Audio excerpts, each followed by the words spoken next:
मेदिनीनगर नगर निगम के सफाई कर्मियों की हड़ताल उनके मूलभूत मांगों के कारण जारी है, जिससे पूरा शहर गंदगी से भर गया है। मौसमी बीमारियां बढ़ रही है, लेकिन सरकार और निगम प्रशासन कोई ठोस कदम नहीं उठा रहे। संविधान के अनुच्छेद 21 के तहत हर नागरिक को स्वस्थ जीवन का अधिकार है, जिसे प्रशासन नजरअंदाज कर रही है। कचरा प्रबंधन की जिम्मेदारी निगम की है, लेकिन वह इसे आउटसोर्सिंग कंपनी को दे बैठी है, जो नियमों का पालन नहीं कर रही।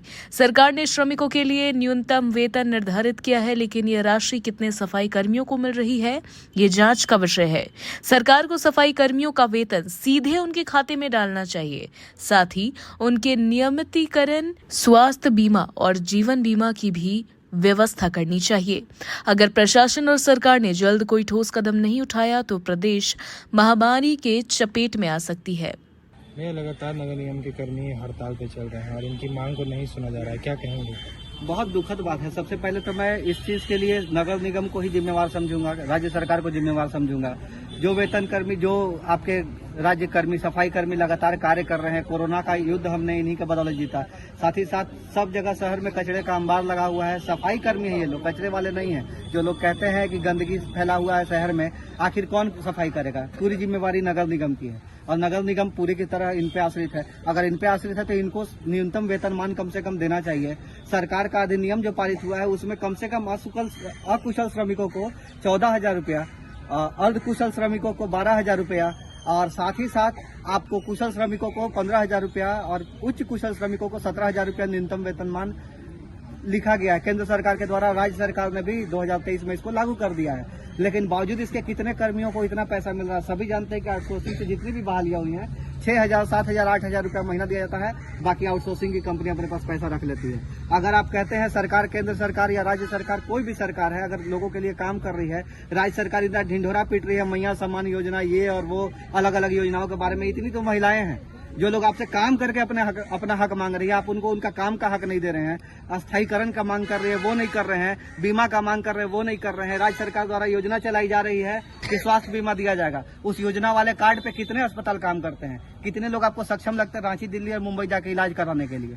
सारे लोग स्थानीय इलाज कराते हैं प्रथम स्तर पर, लेकिन किस किस हॉस्पिटल में यहाँ पे वो कार्ड का मान्य है? इन सभी को कम से कम जीवन बीमा जो प्राइवेट कंपनी का होता है वो करके देना चाहिए।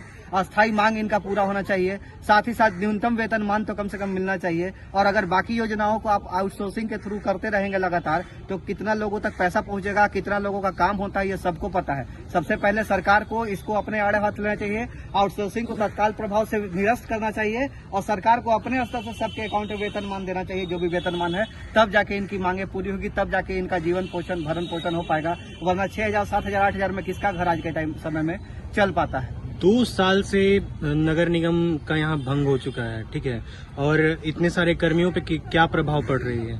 ये प्रभाव केवल कर्मियों पे नहीं, पूरे शहर पे पड़ रहा है। विकास की गति अवरुद्ध हो गई है, विकास पीछे जा रहा है लगातार। आप पूरे शहर में देखेंगे, हर जगह साफ सफाई चल रही थी, लगातार नवनिर्माण हो रहे थे, पैसा था सरकार के पास। अचानक से नगर निगम का कार्यकाल खत्म हुआ, पैसा खत्म हो गया।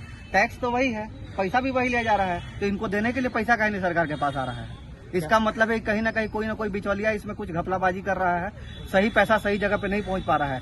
अधिनियम और नियम में यह भी लिखा गया है, जो नेशनल ग्रीन ट्राइब्यूनल एक्ट है, उसमें लिखा गया है कि निगम के क्षेत्र, कार्य क्षेत्र में जितने भी सीमाएं क्षेत्र के अंतर्गत क्षेत्र आते हैं, उन सभी के सफाई की और रख रखाव की जिम्मेवारी नगर निगम की है। संसाधन, व्यवस्था या बजट की कमी का हवाला नगर निगम नहीं दे सकती है।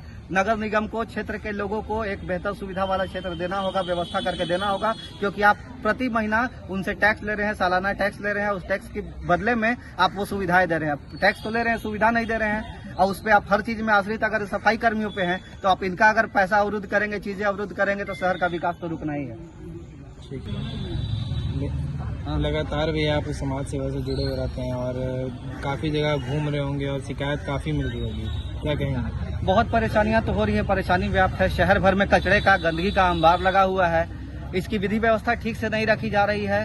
व्यवस्था ठीक से नहीं किया जा रहा है। निगम के तरफ से जो आउटसोर्सिंग कंपनी रखी गई है उसके अधिनियम में, उसके नियमों में ये भी चीज लिखा हुआ होगा कहीं ना कहीं, क्योंकि ये नियम है कचरा प्रबंधन जो नियम होता है, अधिनियम होता है, उसके तहत आपको कचरे को अलग अलग भागों में वर्गीकृत करना है। जो रिसाइकल किया जा सके यानी पुनः नवीकृत किया जा सकता है उसको अलग करना है, जो अनवीकरणीय उसको मिट्टी में दबा के डिकम्पोज किया जाता है, बायोडिग्रेडेबल कहते हैं उसको। आप एक जगह डंपिंग यार्ड चुन लिए, उठाते हैं सारा कचरा वहां डाल देते हैं, पूरे शहर में गंदगी फैली हुई है। आप कितना कचरा को डिकम्पोज कर रहे हैं या कितना कचरा को वर्गीकृत करके क्लासिफाइड करके रिसाइकल वाले सेक्शन में जा रहे हैं, ये भी अभी तक आपका अस्थायी नहीं हुआ है। मतलब कहीं ना कहीं पैसे की घपलेबाजी की जा रही है, पैसा सही जगह पे नहीं पहुंच रहा है। इन लोगों के अस्थायीकरण के मांग को लेके पहले भी सरकारें बात कर चुकी हैं, पहले भी पारित किया जा चुका है, लेकिन अभी तक अस्थायीकरण नहीं हुआ है। जाहिर सी बात है कि बिचौलिया जो भी है वो इनका हक का पैसा खा रहा है।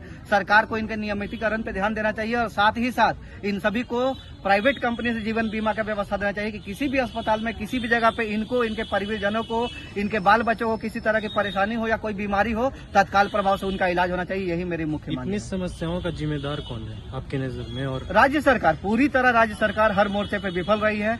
सभी को परेशानी झेलना पड़ रहा है, चाहे नगर निकाय हो, नगर निगम हो, नगर पालिका हो, जहाँ के भी सफाई कर्मी हैं, जहाँ के भी कर्मचारी हैं या आम जनता है, सभी के सभी त्रस्त हैं।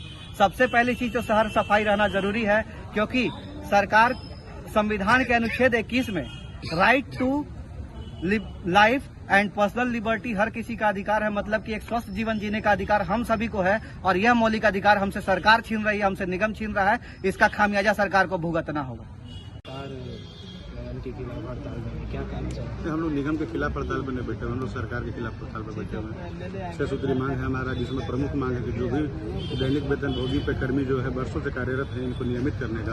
और सरकार जो है कान में तेल डाल करके सोई हुई है, तो इनको सोचना चाहिए कि ये जो विभाग है ये ऐसा विभाग है जिसमें 90% जो दलित, पिछड़े, शोषित वर्ग लोग काम कर रहे हैं और उनको जो है ये सरकार उनके हक अधिकार से वंचित करने का काम कर रही है। बार बार मुख्यमंत्री के पास हम लोग गुहार लगाते हैं, हम लोग मंत्री से गुहार लगाते हैं। हम लोगों को अधिकार नहीं देने की वजह ये सरकार जो है सोई हुए नींद में, गहरी नींद में।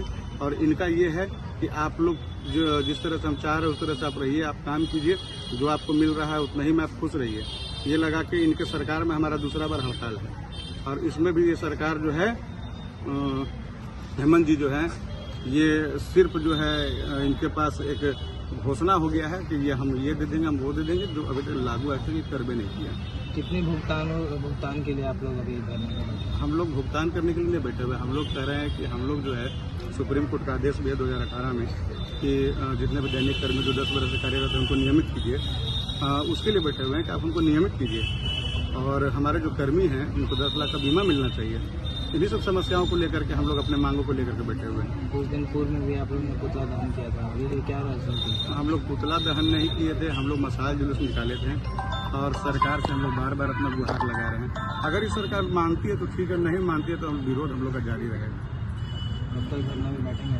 जब तक सरकार हम लोग का बात नहीं मानेगी तब तक। और ये आंदोलन जो है अब